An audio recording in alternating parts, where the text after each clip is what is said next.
right, everyone, we're going to get the class started now. Thank you for joining us. If you could please take a moment to open your chat and just say whether or not you can hear me all right. Good, good, good. Okay, well, welcome to Curries of the World. This is our, what is this? This is our fourth Zoom class this season. So far, so good. So first, introductions, in case you don't already know me. My name is Kip Sienna-Hopkins, and I'm the marketing manager at the Blue Hill Co-op. I'm also a blogger, a Japan enthusiast, and a lover of curry. So I've been eating curry for many years now. My best friend growing up, her mother was from Thailand, and we ate a lot of Thai curry growing up. It was always one of my favorites. And my mother also used to make a lot of different curry dishes. And it wasn't until I started doing Japanese cooking as part of my extracurricular activities, I guess you could say. Once I started blogging about Japanese cooking, then I tried Japanese curry, which is definitely my favorite. And I really got interested in curries from all over the world because curry is a popular dish in so many places and there's so many different variations. So probably for about the last decade, I've been trying out curries from all over the world. And so that is where my level of expertise comes in. Just a little bit about my blog. Bear with me if this is your fourth time taking this class. It's wushokuday.com, and it is a blog about Japanese food and culture. And in the blog, I cover various things such as my experience with Japanese cuisine, food information about different dishes and types of dishes, recipes, and recently we've been doing, I've been doing a lot of keto Japanese recipe variations. And we also do some cultural exploration and some Japanese history. And we have done several Japanese curry recipes, and I do have a section on the blog called Curries of the World, which I'm still working on filling in, which covers curries from all over the world. So maybe after this, I'll actually start using them. I have a lot of extracurricular activities, so it's hard to keep up with them all. All right, but enough about me, now about curry. So what exactly is curry? Curry is a very elusive umbrella term that covers a variety of different kinds of dishes that are complexly flavored with different spices and herbs. So originally curry is considered a South Indian food, but the term has really evolved from there as curry has traveled across the globe, across Asia, across Oceania, South Africa, the West Indies, the Americas, Europe. It's been all over the place. So it's really evolved as it's gone. Generally, curries are a sort of saucy dish made with Indian spices. Curry powder, as it's usually marketed, is actually a spice mix that is British in origin. So most Indian curries will use are made from scratch using different kinds of spices, which we'll cover later. Varies from region to region, a lot of the time from family to family, by preference. The word curry itself isn't really used in India, where many of the dishes that we know as different kinds of Indian dishes like vindaloo or tikka masala are categorized as curries outside of the subcontinent, but within the subcontinent, they don't really use the term curry. So there are other kinds of spice dishes that hail from other places like East Asia and Oceania that usually are made with like a coconut base, and they're made with like chilies and things like that, and sometimes Indian spices. And those are also used under the umbrella term curry by the world at large, or at least the English speaking world at large. Many people think of curry as a spicy dish, spicy as in hot, but there are a lot of different kinds of curries, and they can be spiced to preference. They can have a really delicate flavor, and a lot of the time they contain a really nice balance of flavors. So depending on the curry, you can either have it be piping hot, as in spicy, or you can have something that's really very mild and delicate. So really anybody's taste preference can be accommodated.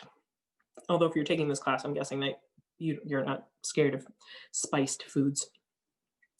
Um, but curries are often like a one pot meal with really simple ingredients. So for this reason, I think they make a really great weeknight dinner.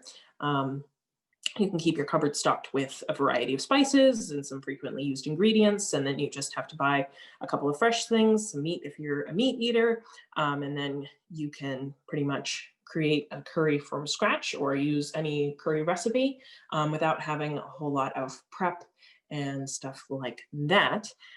Personally, I really like to make curry at least once a week, and it's one of my favorites for when I just don't even know what to make. And then I can just be like, oh, well, I have the ingredients. I'll just throw together a curry.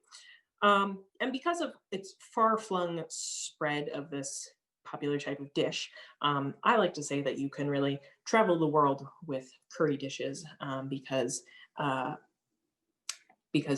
so many different cultures and cuisines from around the world have adapted this particular style of cooking. And most of these dishes will take less than an hour to make. So they really are incredibly easy and impressive nonetheless. So they make great dishes for showing off to your friends if you're having a dinner party. Not that any of us are having dinner parties right now, but in the future, you could utilize these for dinner parties. So the history of curry is as I like to say, the history of curry is the history of global expansion and globalization, because it traveled the oceans along with traders and slavers and slaves and laborers and colonizers and immigrants until it was pretty much everywhere.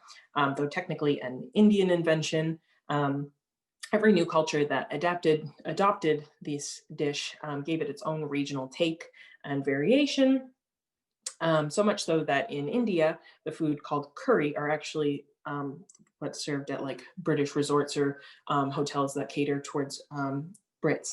That's what they would call curry, not the actual dishes that we consider curry to be derived from. um, but spices have had a really long history as a precious commodity in the world, and they come from a certain region over by the Indian subcontinent, and definitely were hard to get to Europe for many, many years. So, really, the history of exploration has honestly been pretty much wrapped up in the attempt to get spices from point A to point B. That is how America was discovered, as you may know. They were actually trying to find a way to get to India in a less roundabout way, and instead came up with a really roundabout way and found America instead. But the Portuguese were the first to really make a trade venture in South India in the late 1400s to bring back spices to Europe that they came up with a name for the regional dish that used spices, and that word was Carol, which they used to describe um, the saucy spiced dishes of the region. This was taken from a local word, curry, which either means sauce or blackened or biting, like a biting spice, depending on who you ask. So there's really no sure reason, origin word for curry, but they called it Carol, the Portuguese did. When the East India, when the British East India Company wrestled control of the region from the Portuguese for trading in the 1600s, they anglicized the word Carol to curry, and that is how we got the word curry. The British, who returned to their homeland, bureaucrats and soldiers, because as you probably know, there was a very long history of the British having colonial power in India. And they would come back from their post in India and they would show off this amazing new dish that they had gotten so used to eating in India. And this dish became really popular in Britain. And as the British Empire spread around the world, as they did, they brought curry with them. So curry powder was a British invention, which they started to market as a way for home cooks to replicate this Indian dish, or these various Indian dishes. But it definitely sort of catered to the British flavor palette. And between the colonization and Indian indentured laborers, which was a practice that was taken up after the abolition of slavery, because indentured laborers aren't actually slaves, supposedly. But with colonization, indentured laborers, the curry dish and curry spices spread to places like Fiji and South Africa and Ghana and the Caribbean and America. In fact, the first American cookbook, The Virginian Housewife, which doesn't that sound like a blog from today, was published in 1824, and it had a curry recipe in it. And back in Britain, you'd be pretty hard pressed to find a cookbook without curry in it, and pretty much all chemist shops sold curry spice. So it was definitely very popular. Along with opium, Britain brought curry powder to China, Singapore, and Thailand, where it was added to their regional cuisines and to some versions of their own quote unquote curries. And in Japan, when Japan quote, reopened after the Meiji Restoration in the 1860s, there was a big influx of Western dishes into the country. And that included Western style curries. Kari raisu is the Japanese term for curried rice. And it is actually sweetened with apples, which some early British recipes also sweetened their curries with apples. And it was spiced with curry spice. But it became a really popular dish with the Japanese military and Navy, because at the time there was a lot of propaganda about how European countries were stronger than Asian countries because they ate more meat, because Japan at the time was pretty much entirely vegetarian or pescatarian. So one of their campaigns was to get all of their soldiers and sailors to be eating meat, but they didn't have super high quality meat to be feeding them. So in order to kind of mask the toughness of the meat, curry was really good for that because it's a potent sauce. So it became really popular with people in the Navy and the military. And after the war, they ended up bringing it back to Japan, where it is today one of the most popular weeknight dishes there is. And we'll talk about it more later. But onto regional differences between curries around the world. So this is actually a lot to cover, and I'm just going to give you the Cliff's Notes version because obviously there's tons of variation between all of these different places that serve this dish. But in India, curries or dishes vary by region to region, but generally these curry type dishes are sauces with vegetables, a meat or lentils. Usually they're water-based sauces, but they can also sometimes be made with coconut milk or dairy. You will have to forgive my terrible pronunciation. In Gujarat, in West India, there are some curries that are made with buttermilk, which I thought was interesting. In Maharashtra, curries are spiced and sometimes made with peanut powder. Punjabi dishes often start with a mix of garlic, ginger, onions, and tomato, which is also how I start a lot of my curries. The popular vindaloo dish, which is like chopped up meat and potatoes, that comes from Goa. In Malayali, they use dishes that are made with shredded coconut paste. Tamil cuisine uses a blend of curry leaves, tamarind, coriander, ginger, garlic, chilies, poppy seeds, mustard, cinnamon, cloves, cardamom, cumin, fennel, anise, fenugreek, nutmeg, coconut, turmeric, and rosewater, which, as you can imagine, must have a really interesting flavor blend. And it's often served with fish or seafood. In Kashmir, they use red flowers called cockscomb in their regional foods, which sounds beautiful. In Maldives, they're known for their tuna dish, mas riha, and their vegetarian dishes that include things like eggplants and pumpkin and unripe bananas, among other things. But India is a really big place, so there is a lot of variation in different regional cuisines. So that is really just a brief description of some of the different variations you can find there. Nepal, it has had a lot of influence between India and Tibetan cuisine. They use a lot less Indian spices in their curries, but goat meat is a very popular meat to have in curry there.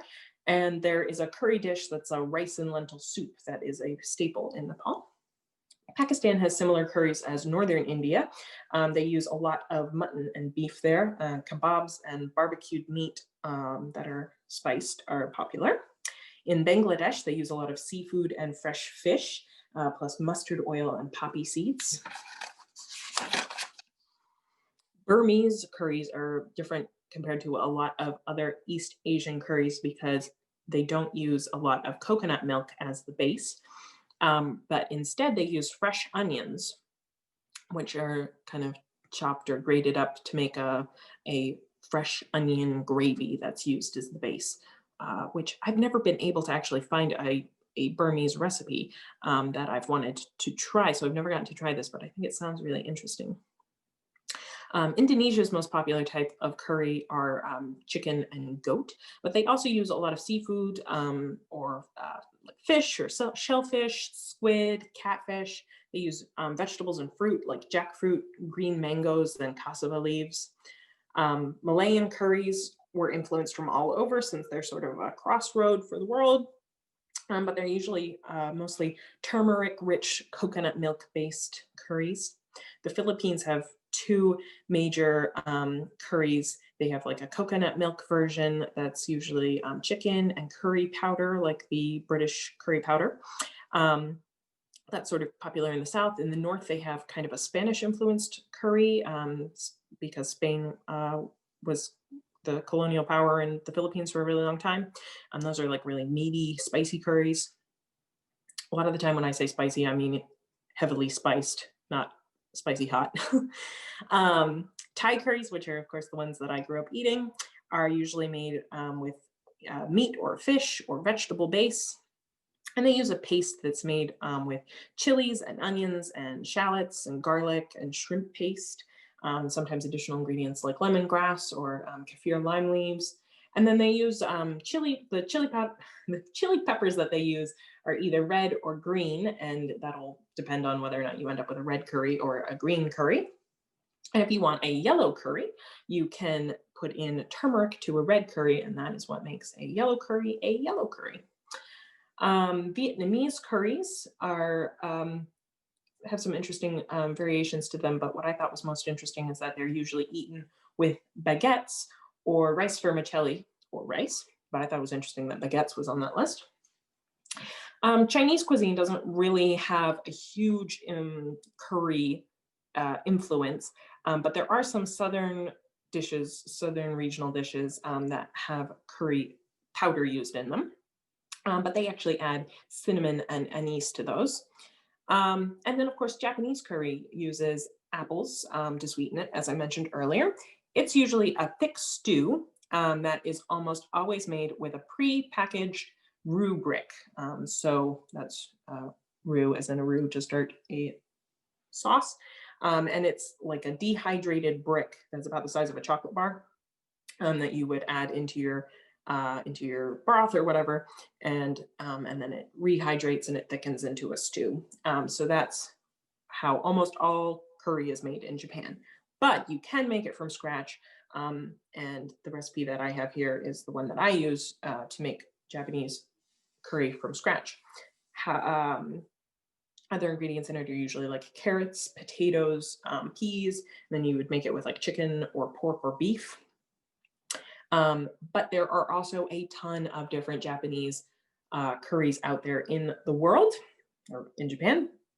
In fact, I was thinking about it and I was like, I was joking with a friend of mine and I was like, I could probably teach an entire class just on Japanese curries. And then I like counted out all of the Japanese curry recipes I know off the top of my head. And I was like, I literally could because I can count off like 12 different ones. But they have Japanese noodle dishes like curry udon. Recently, they've been doing a lot of curried ramen has become really popular recently. There's curry bread, curry pan, which is a bread that's stuffed with the curry sauce in the inside, and then it's baked, and then it's deep fried, and it's very popular. You can buy it at like every convenience store. And then there's dry curries, which are like made with ground beef. And then there's keema, which is actually, keema is I think it's from Pakistan curry dish, but they have a version in Japan that they do. There's different ways that you can prepare just the regular curry, like in a casserole, like a curry casserole with melted cheese on top. So there's so much there in Japanese curry. I really literally could have just taught the whole class on that. And it was really hard for me to decide which one curry recipe from Japan to use. But then also Korean curry uses the same type of method as the Japanese curry because they actually got it from Japan while Japan was occupying them during World War II.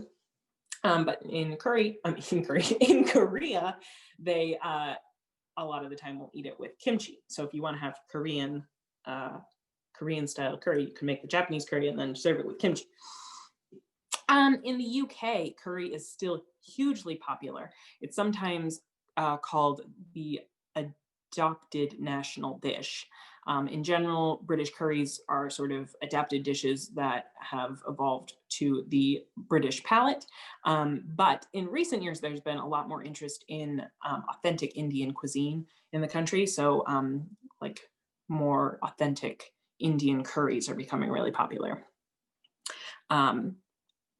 I think I read somewhere that there are like 26,000 curry shops or like curry houses. They call them curry houses in Britain or something like that. It was a lot. But pretty much every town in Britain has a curry house, I guess, which is pretty cool. African countries or African curries in South Africa, there are a lot of different types, but the most popular are roti rolls, which are kind of like a curry burrito. They're like a curry that's wrapped in a roti, which is like a round flatbread, kind of like naan or chapatis, and but they're rolled up like that. And then the other one is bunny chow, which is a loaf of white bread that has been hollowed out and filled with curry. And then in the West Indies, curry is very popular, and they're pretty famous for their goat curries there, but they do actually have a bunch of different kinds of curries. And they generally have pretty spiced curries, but they use a lot of like allspice and nutmeg and cinnamon and like those kinds of spices. And they a lot of the time incorporate what do you call it? Brown sugar in them. So there's like kind of some variation there. And last but not least, in Fiji, they also really like roti rolls, which they do as a breakfast food. And they also have curry is really popular in Fiji for breakfast, lunch, and dinner. So there's that. So there's just a little crash course in some regional differences. And these are the common ingredients that you're going to want to keep in your cupboard if you are interested in exploring the world of curry, starting with some spices. And of course, I have to give a little shout out to the bulk department where you can buy all of these spices. And it is definitely the most cost-effective way to fill your spice cupboard because you can get so many spices for so little money. It's amazing. So starting off with black pepper, you will want ground black pepper if you don't have a pepper mill, or you can get peppercorns. A lot of these spices you'll want both the ground version and the whole version because you'll use them differently for different dishes. Cardamom comes in the seeds and the pods and in a ground form. chilies, dried chilies, or cayenne pepper. You can also use chili flakes, which you can vary the amount that you use in recipes depending on your spice preference. Cinnamon, you can get ground or sticks. Cinnamon sticks, if you don't have cinnamon sticks, but you have a recipe that calls for them, it's about half a teaspoon that you want to use of ground cinnamon to replace a cinnamon stick. Cloves, you can get them ground or whole. Coriander, seeds or ground. Cumin, you'll want seeds or ground. Curry powder, so curry powder, the pre-made spice mix is, in my opinion, not cheating at all. It really has its own flavor to it. And since a lot of dishes around the world were actually made using this spice to begin with, I think that it is perfectly reasonable to use curry spice whenever you want. As long as you're not cooking like a Thai curry or something that uses a curry paste, because that wouldn't work. But if you're just making a curry at home, totally use curry powder. And we do actually have a recipe coming up that is for making your own curry powder at home, but you can also just buy the regular stuff. The one that we have at the co-op is, I believe, Frontier Co-op, and they have, that one's made with coriander, turmeric, mustard seeds, cumin, fenugreek, paprika, cayenne, cardamom, nutmeg, cinnamon, and cloves.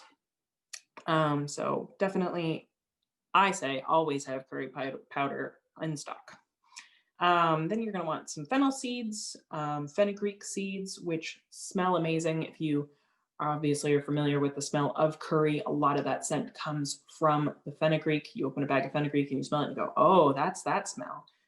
Personally, I think fenugreek is really strong flavored on its own. It's really good like mixed with things, but like it doesn't smell nearly as good as it doesn't taste nearly as good as it smells, but it has an enchanting smell. Next up, garam masala, which is another kind of spice mix. Masala actually means spice mix in one of the Indian languages. It's a very common spice mix. The one that we have at the co-op has cardamom, cinnamon, cloves, cumin, black pepper, and coriander. Then you're going to want mustard seeds, brown and yellow and black if you can find them. I don't believe we have black at the co-op, but we have brown and yellow. Star anise, which is possibly the most beautiful spice there is. It's very licoricey, I guess you would say. And it's actually of no relation at all to anise seeds, oddly enough, because they also taste very similar and they're named the same thing. Turmeric is, of course, where most curries get their bright yellow color.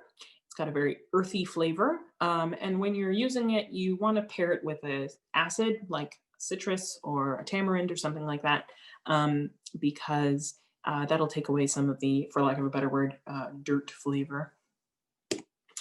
Next up, some fresh ingredients that you'll want to have on your list for ingredients for chili making. Curry. First up is chilies. So you can use any hot pepper that you find if you are the type of person that likes your curries to be on the hot side. If you want something kind of more medium, you can scrape out the seeds and the pith from inside, and that will take down the spice level a bit.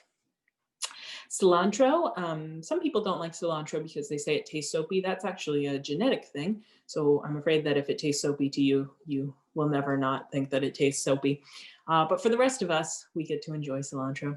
And I actually like to make, when I'm making just a curry that I'm sort of making up on the spot, I like to put something fresh and sweet in my curry, and I make what I call a fresh chutney. I have no basis for calling it this, it's just what I call it. And it's a mix of diced red onions, apples, and cilantro. And I like to throw that in my curries. So I like cilantro a lot. Garlic, ginger, pretty self-explanatory. There are many dishes. Lemongrass you can get at the co-op sometimes, and that's nice to add into a lot of East Asian dishes. You can use lemon, but it's a slightly different taste, the lemongrass. Then you're going to want onions for most dishes, shallots sometimes, which are small onion-like bulbs that are less pungent than regular onions. So I think they're the sweetest of the onions. And Thai basil, which is really similar to regular basil, but it does have a bit of a different flavor. You can use regular basil if you can't find Thai basil. And then I, for some reason, skipped it, but it's actually very important. Curry leaves. So curry leaves actually really don't have anything to do with curry. They possibly come from the same root word, but curry leaves are from the curry tree. And they are in a lot of different curry dishes. But we do actually carry them at the co-op occasionally. They come in a little bag. Actually, it's not that little of a bag. It's a pretty hefty bag. Definitely more than you would use in one sitting. The wonderful thing is that they freeze really well and they dry really well. So I bought bags in the past. I actually have a bag that's just in my freezer now. If I'm cooking something and it requires fresh curry leaves, I just take them out of the freezer. If it's something that requires dry curry leaves, I have another bag that I dried just by hanging it. Super easy. Do not get dried curry leaves mixed up with bay leaves. They do not taste the same. Make sure you label. But it's like it's a very mild flavor. I don't really know how to describe it. It's a mild, fresh, green sort of flavor. Maybe a little bit piney, but not really.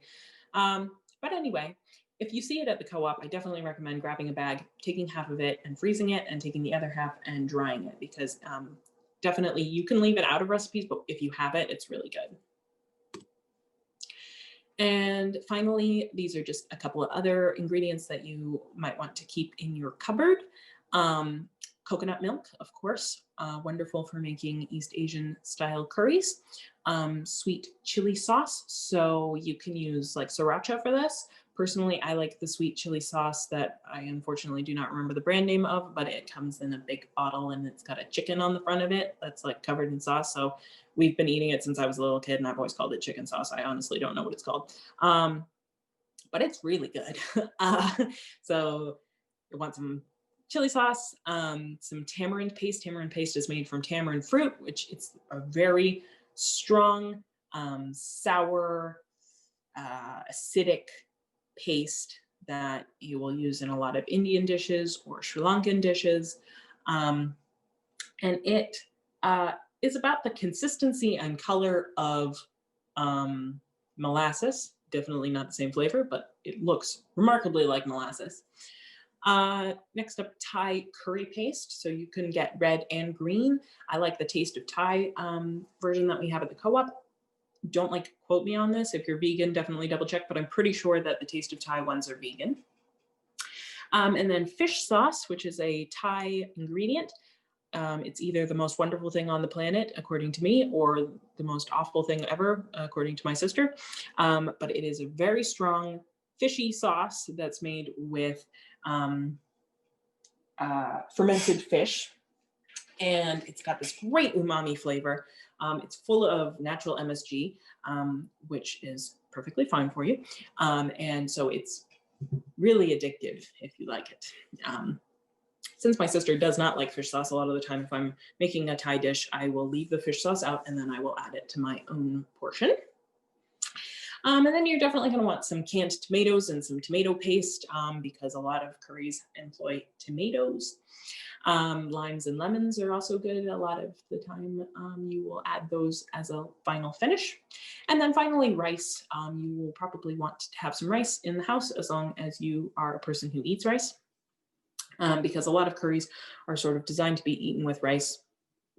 In fact, my sister doesn't eat rice, so a lot of the time I tone down the flavor of our curries because it's really intense to eat curry if you don't have rice to pair it with. And finally, just a couple of things that you'll want to have for your cooking process. This is a very short list because you'll honestly just use whatever you have in your kitchen usually, but you definitely want a good cooking pot. I actually have a cooking pot, which I call my curry pot. Pretty much only use it for making curry. Well, I use it for other things, but I make curry in it so much that I just call it my curry pot.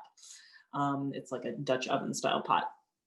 And then you're probably going to want a spice mill or a coffee grinder that is not used for coffee, because a lot of recipes, if you're cooking from scratch, you will use the whole version or the seed version of a spice, and then you'll want to be able to grind it up after you toast it.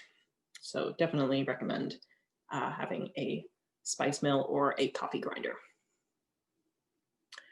So now we are moving on to the recipe portion of our class. I'm just going to take a sip of my tea here for a second.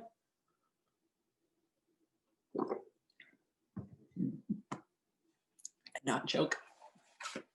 So when I was doing the prep work for this class and deciding on which recipes to feature, I really wanted to feature every recipe from a different place, since this is Curries of the World. And it was really hard to narrow it down because there were so many good curries. I especially had a really hard time deciding which Japanese curry to pick, but even all the other curries. And I ended up leaving out some that I really think that everybody should be able to cook. But I think that I covered a good range of different types of curry and different flavors. So hopefully you agree. And I hope everybody got their recipe packets in their emails. And if you did not get the recipe packet, then it will be posted on our website after tomorrow. So to start with, this is it is handmade, but the homemade curry powder. So as you can see in this picture here, we have pre-made curry powder in the top dish and homemade curry powder in the bottom. You can see the pre-made one is a little bit oranger or yellower, which probably means that has a little bit more turmeric in it. It also has a little bit stronger fenugreek smell to it. So I think that the recipe here is a little lower in the fenugreek department. Comparable taste, but definitely not as classically curry powder flavored, this homemade curry powder.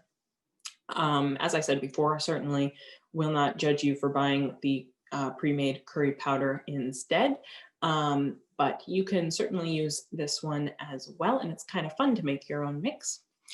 So this one uses coriander, turmeric, brown mustard seeds, fenugreek, curry leaves, dried curry leaves, which is optional. If you don't have any dried curry leaves at home, you can leave that out until next time when you do. Cumin seeds, black peppercorns, hot pepper flakes. You can vary the amount of pepper flakes in there depending on how much spice you like. This makes a nice medium blend. Cardamom seeds, ground cinnamon, 5 to 6 cloves, and some ground ginger. So to begin with, you are going to put all of your spices together, mix them up, and then you're going to use a clean, dry pan. I know my pan doesn't look particularly clean, but it is. It's just well used. And you're going to heat that over medium-high heat. Then once it's hot, medium-low. You want a medium-low heat. Once it's hot, you put in your spices, and then you're going to want to continuously stir it with a nice wooden spoon that so that nothing gets too cooked or too burnt. You're going to do that. It's probably about 2 to 4 minutes, but you're going to cook it until it starts to get really fragrant. So once it starts to smell toasty and spicy and it's kind of wafting up in your face as you're stirring it, continuously stirring it, that's when it's done. Turn the heat off, take the spices directly out of the pan, put them into another dish, and you're going to want those to cool down for about 10 minutes. And then you will put it into your spice mill or your coffee grinder. I used a coffee grinder. And you will want to grind it up until you have a nice fine powder. And once that's done, you have your curry powder or your curry spice. And you can put that in a well-sealed jar, and it'll pretty much keep for a month until it starts to get a little stale. Certainly, I've used spices well past a month old, so I wouldn't worry too much about that. But that's pretty much all there is to it. And our first real recipe is chicken tikka masala. So tikka masala is actually probably my favorite Indian dish, and I've been making this particular recipe for at least 13 years. So I've done a lot of tweaking to it over time, and I think I've gotten it pretty good, or at least pretty good to my particular flavor. So this is my personal recipe of chicken tikka masala. It uses garlic cloves, finely grated, some grated peeled ginger. I said grated, but honestly, I just chop it up myself. Some ground turmeric, garam masala, coriander, cumin, whole milk yogurt, some kosher salt. You can use either chicken breasts or chicken thighs. I use breasts for this particular recipe, and you're going to want to cut it into sort of long strips, sort of like chicken tenders. You can use ghee, which is clarified butter, or you can use vegetable oil. And we're going to want 1 small onion, some tomato paste, about 6 cardamom pods, crushed, which you can just sort of crush them with your knife. You're going to want some crushed red pepper flakes, and you can vary them depending on how spicy you want it. And then you're going to want a can of whole peeled tomatoes. And I like, if you can find them, fire roasted whole peeled tomatoes are really good for this. And then you're just going to want some cilantro, and you can serve this with hot basmati rice, or you can serve it without. So to begin with, you're going to take your spices and you're going to mix them together with your salt and your yogurt.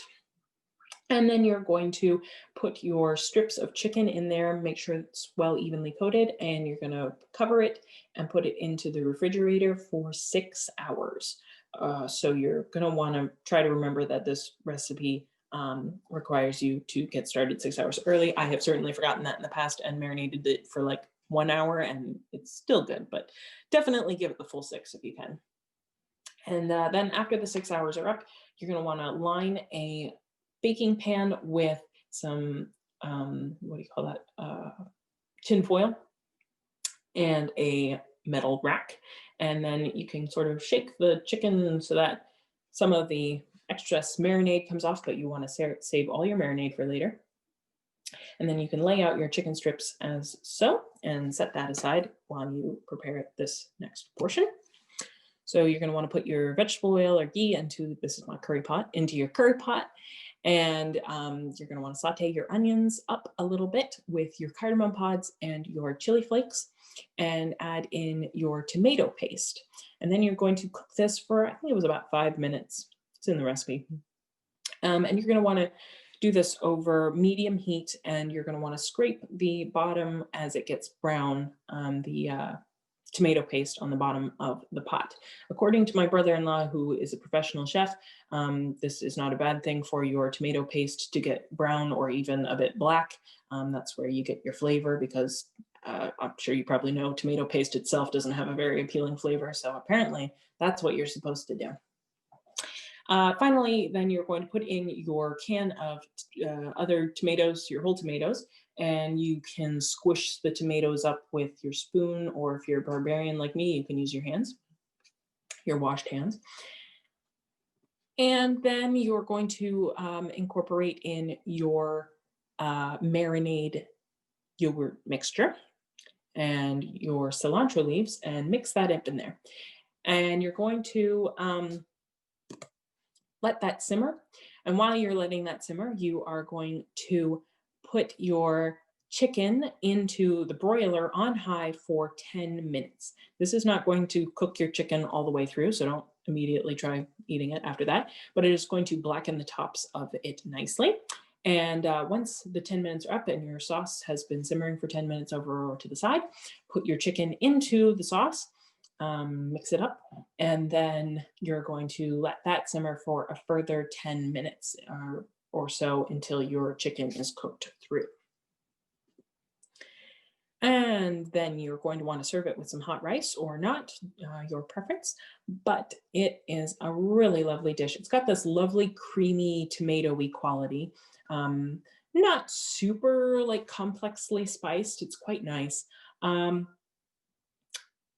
I used white meat for this. I'm not really a white meat person generally, but it's a really good way to use white meat because it doesn't get too dry. So it's got a real nice, wet, creamy, tomatoey, spicy flavor.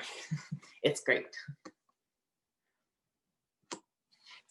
Next up, we have Japanese curry. So I vacillated a lot about which Japanese curry to feature in this class, but I decided to go with the classic because if you know how to make this, you can make a lot of other dishes, a lot of other Japanese curry dishes use this base.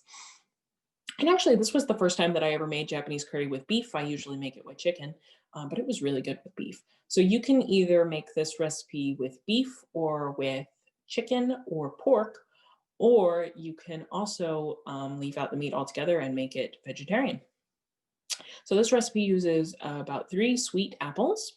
You're going to want some meat or not, salt and pepper to taste, safflower oil, garlic, ginger, some onion, curry powder. And for this one, I really do recommend that you use the packaged curry powder, not your homemade blend, because it's definitely ought to have that flavor to it.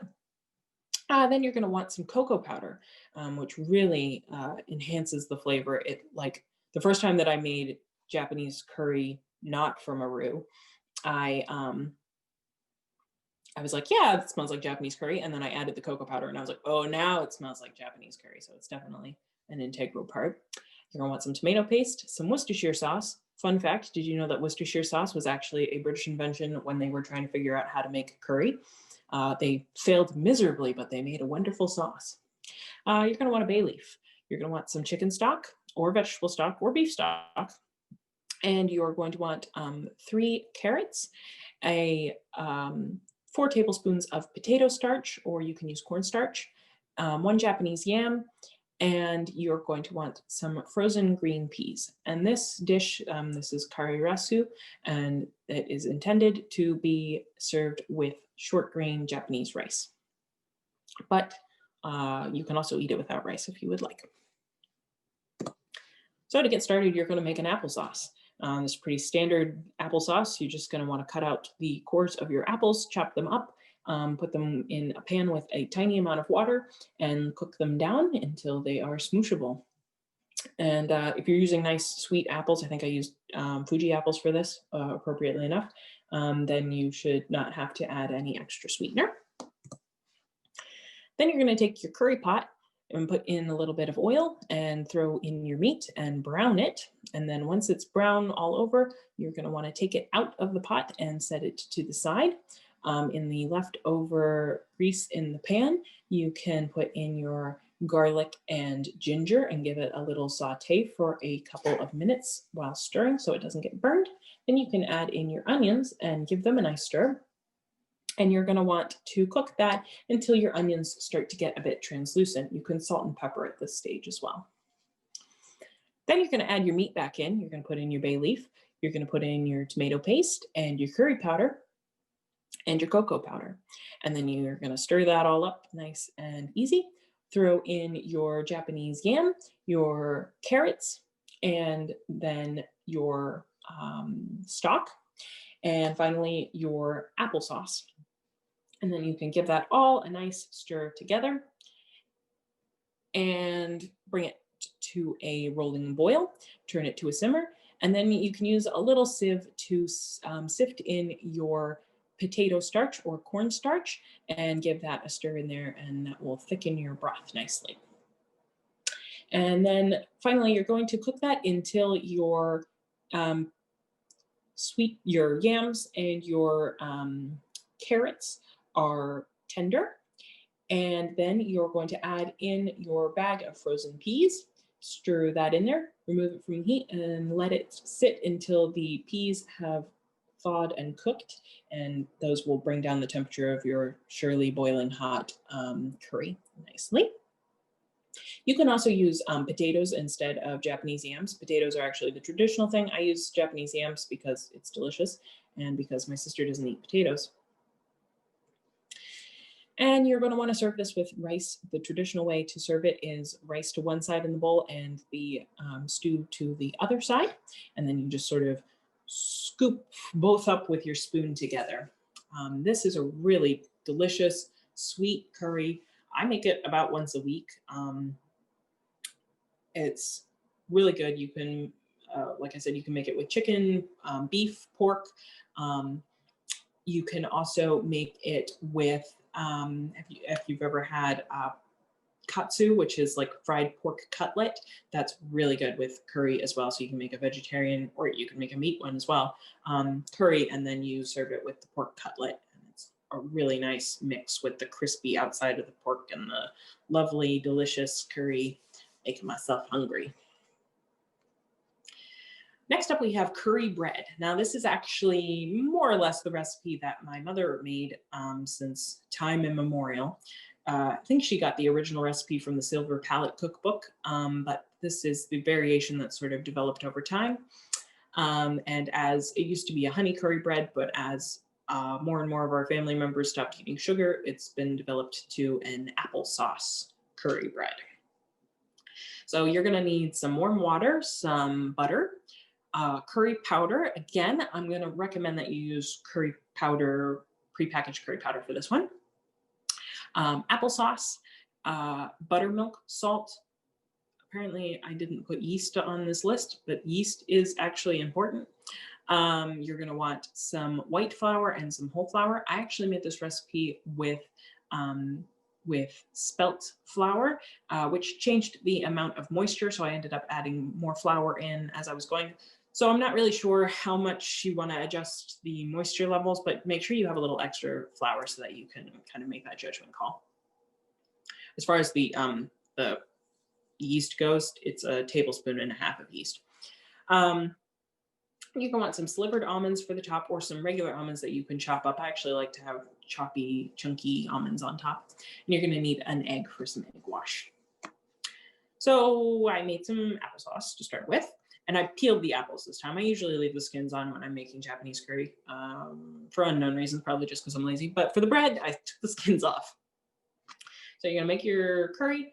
You're going to put your your applesauce. You're going to put your melted butter in the applesauce, and then put in your curry powder and stir that up. You're going to mix your yeast in with your warm water and let it sit for 5 minutes until it gets nice and foamy. And then you're going to put your bread flour, your salt, your applesauce mixture, your yeast, your buttermilk, pretty much all the ingredients except for the almonds and the egg. You're going to put it in a bowl, and you're going to mix it up. If you are lucky enough to be able to find your bread hook, you can use your standing mixer for this. If you're unlucky like me and can't find it, then you can do it by hand. And you're going to want to knead it until you've got a nice elasticated or elastic like and together loaf of bread. I swear I used to be a professional bread baker, but all of my words have left me. Then you're going to take that and you're going to put it into a well-greased bowl, cover it with a damp towel, and you're going to let it sit for, depending on how warm your house is, which of course can vary a lot this time of year, an hour to 2 hours until it doubles in size. Then you're going to want to punch it down, and you're going to want to put it onto a floured surface and divide it into 3 ropes. And actually, I take that back. You'll probably actually want to divide it into 6 because I ended up using a really big pan for this, and it was like a massive loaf. So you could definitely get 2 regular sized loaves out of this recipe. But anyway, you're going to make your ropes, and you're going to braid 3 of them together until you have a nice braided dough. Then into a greased bread pan. Actually, I greased it and I put some parchment paper down. You're going to put it into that and cover it with a damp towel and let it double in size. That took about 45 minutes, I think. And then you're going to use your egg to make a beaten egg wash. Cover the whole loaf over in egg wash. Put your almonds down on top of it. And then you're going to put it in at 350 for half an hour to 45 minutes. And you're definitely going to want to make sure that it's cooked all the way. If you can kind of nudge it out of the bread pan and tap the bottom, it should sound hollow inside. You may need to put some tin foil over the top so that your almonds don't get too burned. But definitely you want to cook it all the way. This bread is, I'm not even kidding, the most addictive thing on the planet. It is so tasty. Curry is actually an appetite stimulant. And so is fresh bread right out of the oven. So it did not take me and my mother, the 2 people who are able to eat grains, very long to completely, entirely consume this loaf of bread, which was a huge loaf of bread. So it's actually very good fresh out of the oven with some butter on it. It's also really good with cream cheese on it. You can, if you can make it to the next day, it's really good toasted. It's just an all around really yummy bread. Next up, we have a Caribbean lamb stoba. So this is kind of a warm spiced, I guess. I mean, it's like sort of the spices that you would expect to find in baked goods. And it's a little bit sweet. And it's one of the ones that takes a little longer to cook, so the meat really gets nice and tender. But you're going to want some vegetable oil, some lamb, which you're going to cut into cubes, some finely chopped onions, some ginger root, some pepper, ground allspice, ground cumin, a cinnamon stick. I actually think I used ground cinnamon in this recipe because I couldn't find my cinnamon sticks, some nutmeg. You're going to want a can of diced tomatoes, some cherry tomatoes, some lime, and brown sugar, quarter cup of brown sugar. I actually used 1/8 of a cup of monk fruit sweetener because I do not eat sugar. Worked just fine. Then you're going to want 2 small sweet potatoes that you will peel and cube. And then you're going to want 1 1/3 cup of frozen peas. So you're going to start by browning your meat. Brown it on all sides, and then you're going to remove it from the heat, and you're going to put in your onions and your peppers, salt and pepper to taste, and you're going to give those a nice saute for a few minutes. Then you're going to add in your spices and give that a nice stir, and you're going to cook that until your onions have turned sort of soft and translucent. Then you're going to add in all the rest of your ingredients besides the peas and the sweet potatoes, and put your meat back in. You're going to give that a nice stir. Oh, and your lime. You're going to want to juice the lime and zest it. And you're going to want both the zest and the juice in there. And then you're going to add in your broth. You're going to give it a nice stir, and you're going to put a nice tight seal lid on there, and you're going to let it cook for an hour. And you can stir it occasionally. After an hour, you can put in your sweet potatoes, incorporate it, put the lid back on, and cook it for another half hour. And then finally, you're going to add in your peas, give it another 5 minutes, and you are good to go. I really liked this dish. I thought it was really good. The sweet potatoes were really well with the lamb. The tomato was great. I loved the combination of having the more together cherry tomatoes with the diced cooked tomatoes. It was really lovely. Definitely recommend it. Next up, we have chip shop curry sauce, which this is a really popular thing in Britain. If you're familiar with fish and chips, these are the chips that you would buy at the fish and chip shop. And it's very popular to have a curry sauce to dip your chips into. So these chips would be like thick cut French fries in America.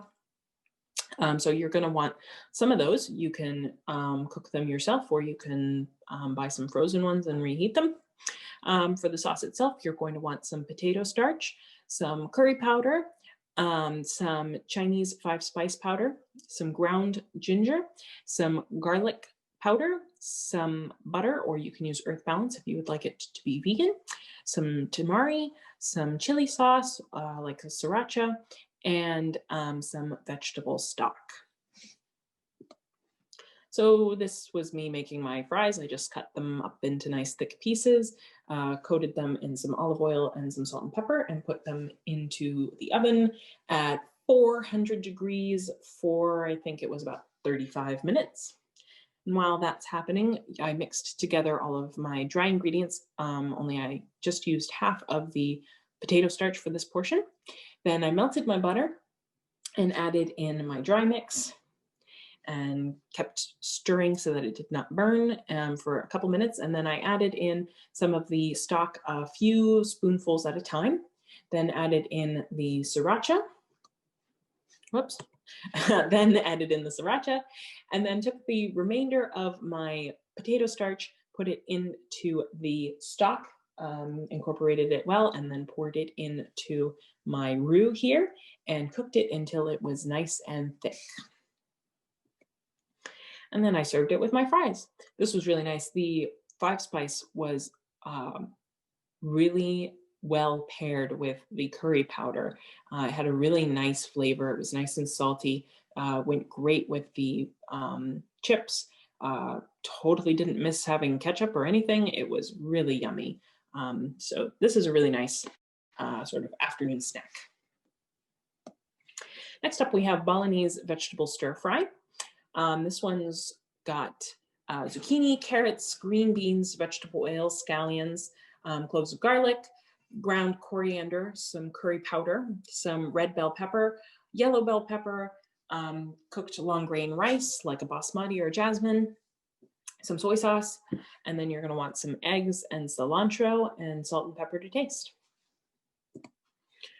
So you're going to start by chopping up all your vegetables, and then you're going to want to blanch your zucchini, carrots, and green beans in boiling water for about 2 minutes, and then you're going to want to drain them and set them to the side.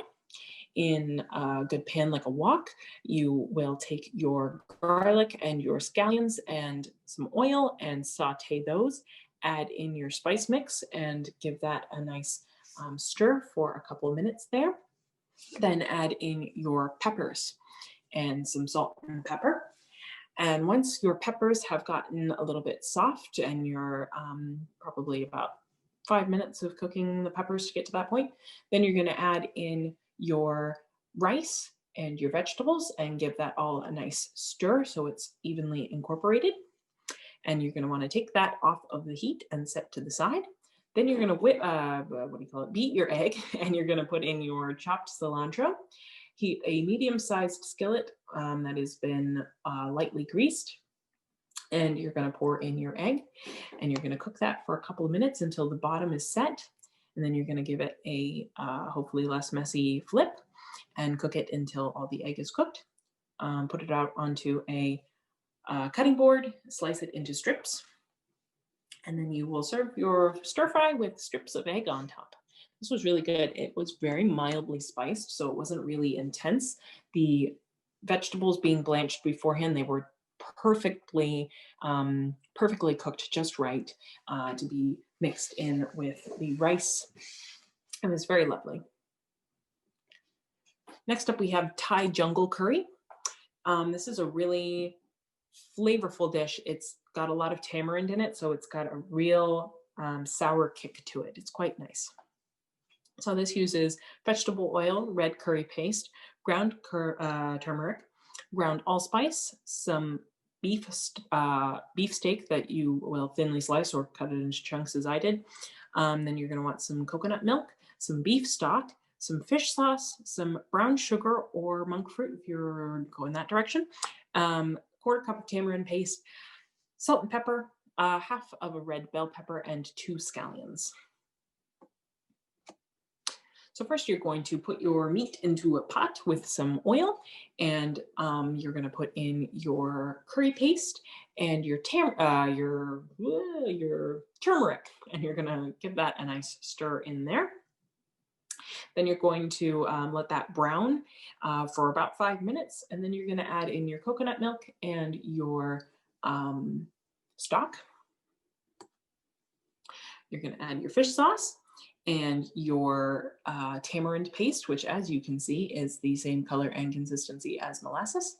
And you're going to add in your brown sugar or your monk fruit, and you're going to get it all nice and stirred up together. And you're going to let that simmer until your meat is cooked through and your sauce has reduced by about half. And you're going to want to thinly slice your scallions and red peppers and top your Thai jungle curry with that, and serve with some nice jasmine rice. I really liked this one. definitely very sour. So if you're not a sour person, you will want to reduce the amount of tamarind that you put in it. But I really liked the combination of the sour beef with the coconut milk and with the fresh pepper and scallion was really nice. Next up, we have Lebanese tomato and zucchini curry. This was a really lightly flavored curry. It wasn't like anything I'd ever had before, and it has a little bit of mint in it. So it was a really interesting, mild curry. I liked it a lot. So this uses vegetable oil, onion, 4 zucchinis, 2 cans of whole tomatoes, some garlic, some chili powder, some turmeric, some dried mint, and some salt and pepper to taste. So you're going to want to start by cutting your zucchini into batons. And then you're going to saute your onions in the oil with the garlic as well. You're going to get those until they're soft and starting to go translucent. Then you're going to add in your batons of zucchini and give it all a nice stir. Finally, you're going to add your tomato to it and give that a stir. And you're going to want to cook that for, I think it was about a half an hour. It's in the recipe, the precise time. And cook that at a simmer. And then finally, you're going to add in your mint and turmeric and chili powder. And you're going to give that another 5 minutes to ruminate. And then serve. And I used some nice mint leaves for garnish. Yeah, like I said, this was just a really nice mild dish. I think the night before we had one of the stronger curries, and so then we had this one, and it was like, ooh, what a difference. So very nice. Next up, we have Sri Lankan fish curry. This is a very spiced, fragrant. It has a little bit of tamarind paste in it. You make it with a white fish. So, oh my God, I'm like losing my words. Haddock is really good for this.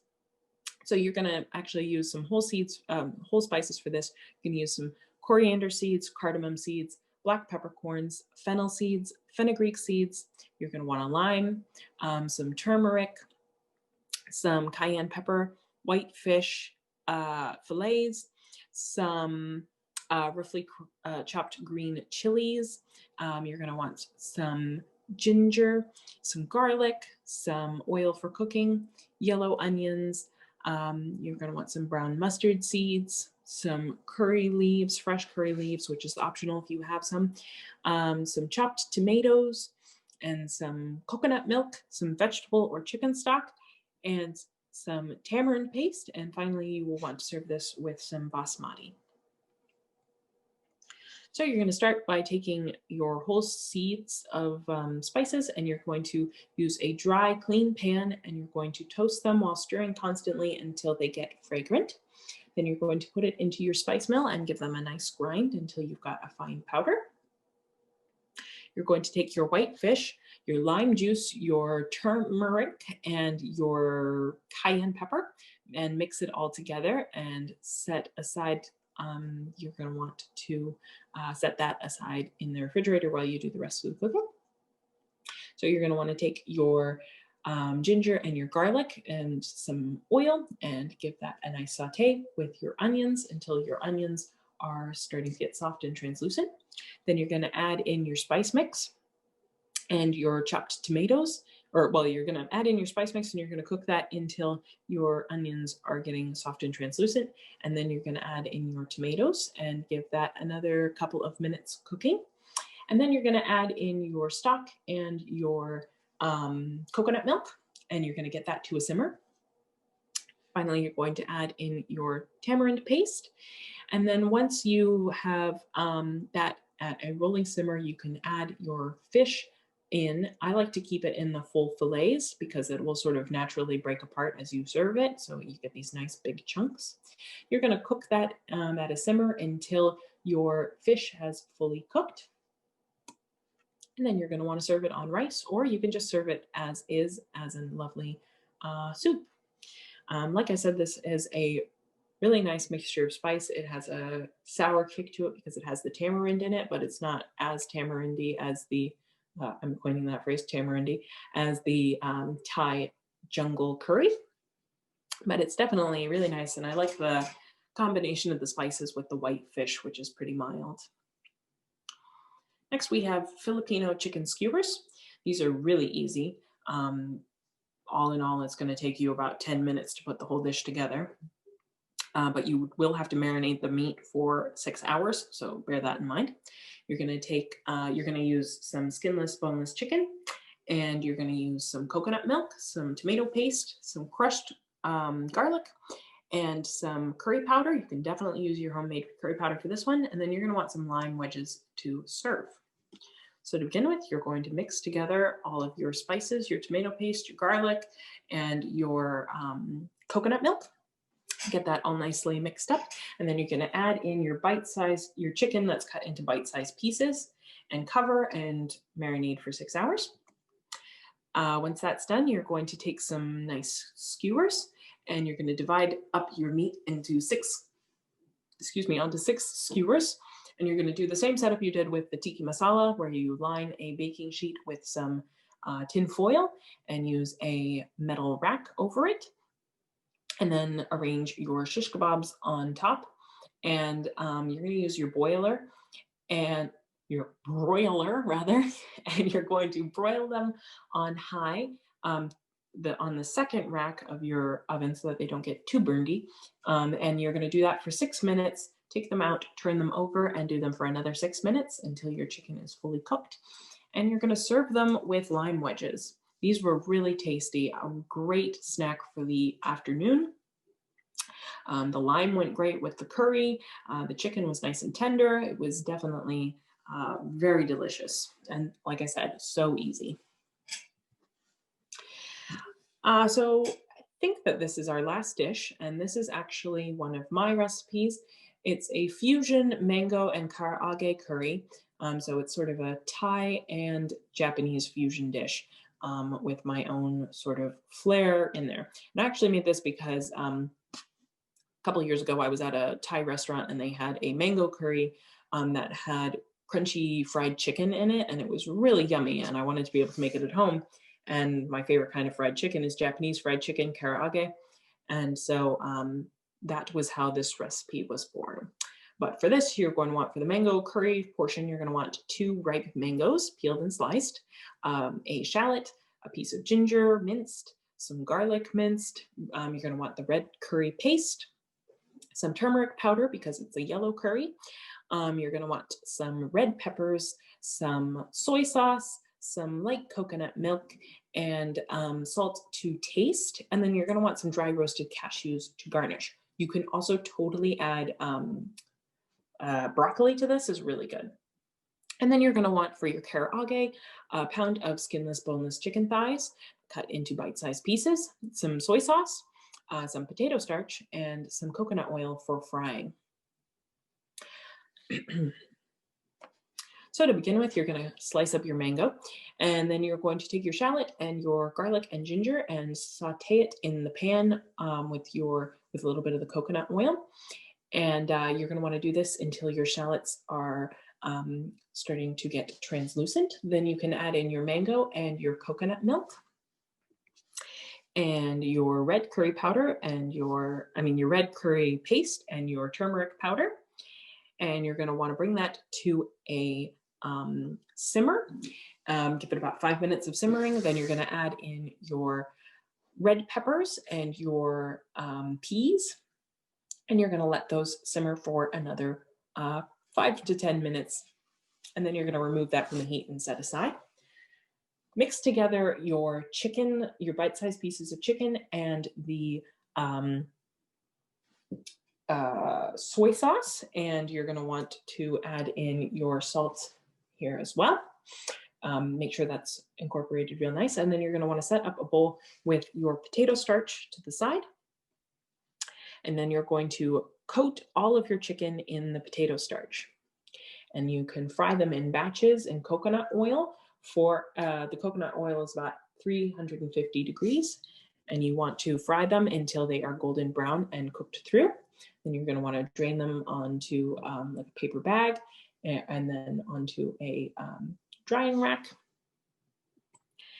And then you can serve them with your curry and with some chopped up cashews on the top. You can also definitely serve this with rice, or you can have it as a sort of soup. It's actually really phenomenal with sticky rice. If you know what sticky rice is, it's a really sticky, sweet rice that's very popular in Southeast Asia. And they also use it in some Japanese cooking. That's what they make mochi out of. So this is really good with that as well. But I really like the combination of the creamy coconutty curry with the crispy, crunchy fried chicken. I like to cook my fried foods in coconut oil because it is less intense than any other kind of oil, really. It's not as rich. So I really like that a lot. Oh, we do have more. So next up we have Vietnamese beef curry. So this is really a really interesting flavor palette. It's mostly just done with the curry powder, some cloves, some star anise. Let me read this in order. Okay, so you're gonna, wait, I've got the wrong thing in here. Okay, I apparently didn't change over my ingredients. Give me 1 second here, I've got the list.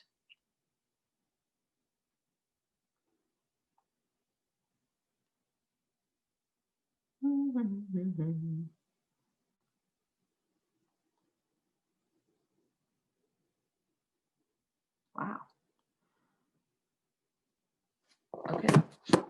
Apparently, I didn't include it in the recipe packet either. So come back to the website tomorrow and get the recipe packet. And I swear I will have added this in here at that point, but I have the list.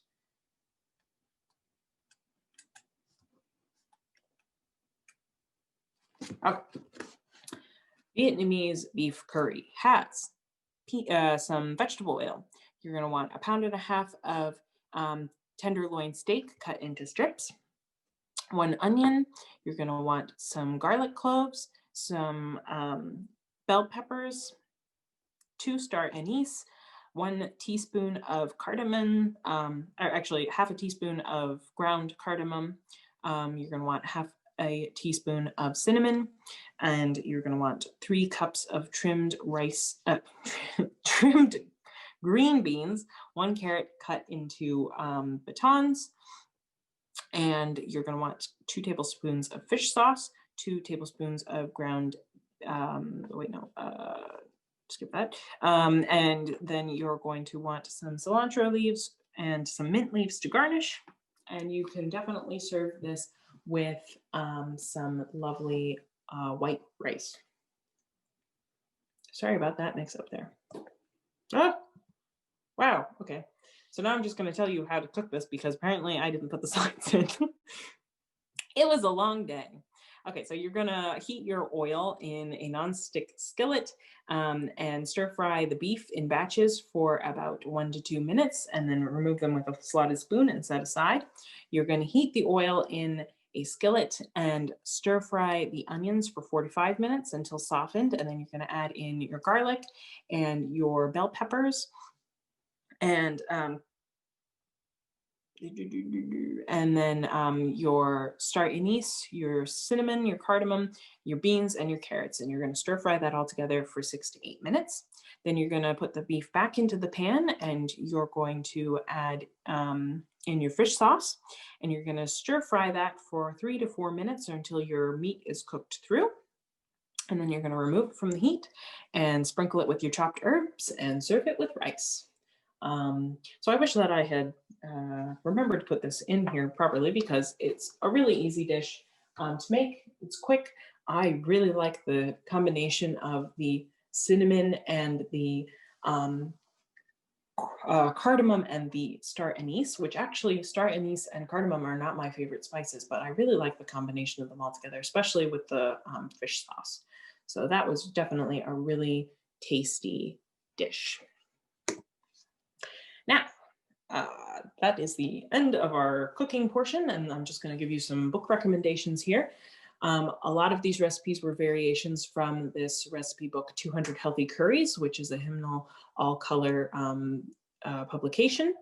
And it's got, as stated, 200 healthy variations of curry from all over the world. So that's a really good book to sort of explore more curries, and it's all pretty healthy. So that's definitely really good. Unfortunately, it doesn't have any Japanese curries in it, but you can get Japanese Soul Cooking by Tadashi Ono and Harris Salat, which is one of my favorite cookbooks, and it has a whole section on curry. So you can really get into making curry from scratch out of that one. And then finally, Thailand the Beautiful Cookbook was a cookbook that we had growing up. And so I got a lot of Thai recipes from that, including curries, as I was growing up to be a cook. So that one is also very good. And just a moment here to talk about our last couple of classes in this series, which are traditional holiday foods of the world, which is Wednesday, December 9th at 4 p.m. So we're going to have some savory, some sweet, some out of the way for Christmas, Hanukkah, St. Lucia Day, a bunch of different holidays from this time of year. And then once you're past Christmas and into the new year and starting to feel like you want to make some resolutions, we have no sugar baking for the new year. I've been sugar-free myself for 5 years now, I think.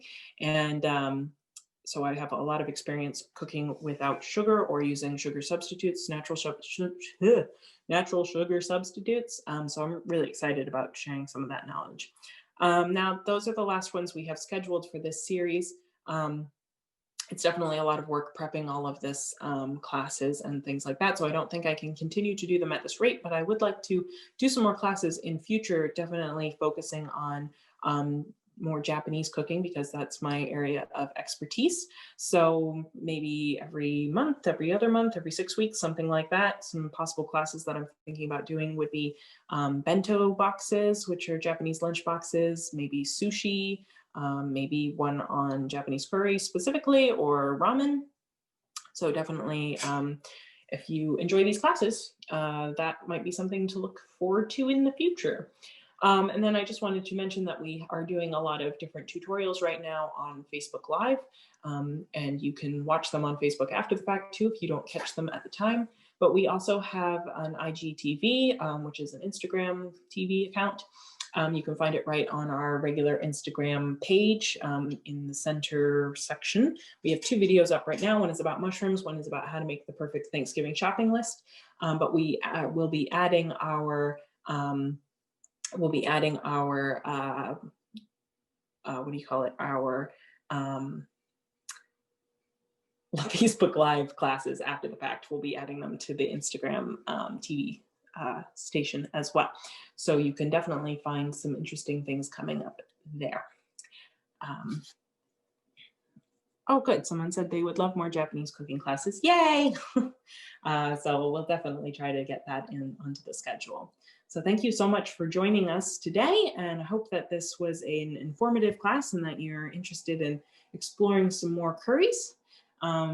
Definitely have a wonderful day.